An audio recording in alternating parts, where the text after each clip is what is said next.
Today on the net, Syrian cyber activists accuse government forces of recording trophy videos. Bloggers comment on the situation in Mali. And what would Google and Twitter look like if they'd been invented in the 80s?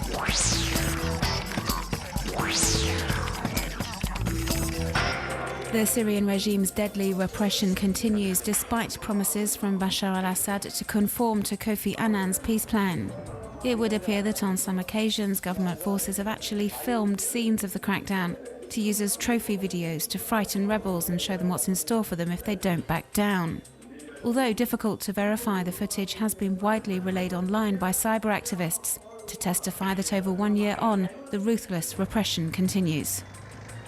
This video was recently posted online and apparently filmed by loyalist troops in one of the main hotbeds of opposition activity, Homs, and more specifically in the Baba Amma district, which has been totally devastated by weeks of shelling.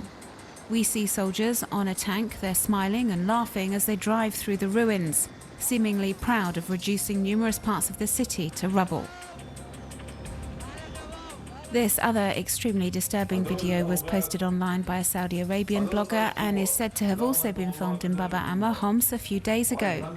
The video shows graphic images of soldiers gloating over dead bodies said to belong to rebels, some even boasting of shooting them in the eyes.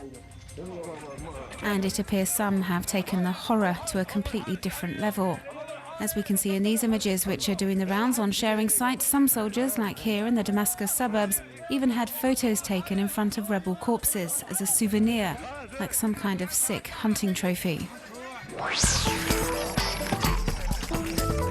Water and power rationing, fuel supplies running out, fears over rising food prices. Ever since the coup d'etat on the 22nd of March, Bruce Whitehouse has been providing daily updates on the situation in Bamako, describing how it's been affected by international sanctions. And in view of recent developments, the American anthropologist who lives in the Malian capital is wondering how bad things can get and if he'd be better off leaving the country.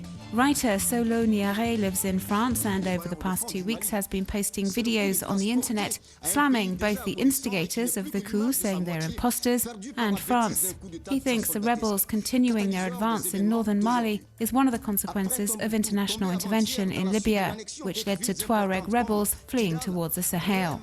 Blogger Wiri Yamu says he's ashamed of what's happening. He doesn't think Mali has been vigilant enough to hold on to democracy, and the current situation is a direct result of their laissez-faire approach.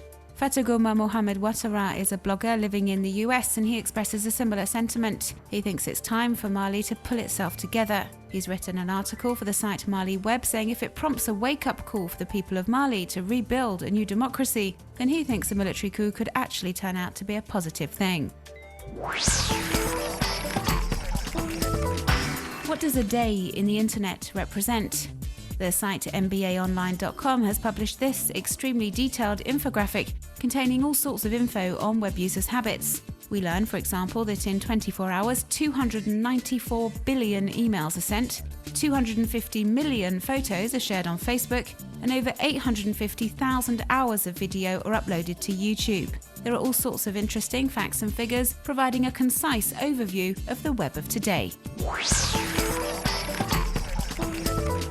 Samantha Brick is one brave lady. The 41-year-old British journalist wrote an article about the drawbacks of being beautiful, which was published on Tuesday on the website of tabloid newspaper The Daily Mail. One of the things she complained about was being hated by other women who were jealous of her looks. Her remarks triggered an avalanche of reaction from mocking web users condemning her arrogance. Samantha Brick stands by her comments and has written another article saying the negative reaction proves she's right.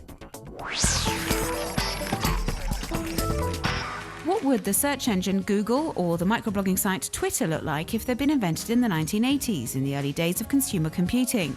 These videos hope to answer just that and take us on a fun ride back to the not-so-distant past.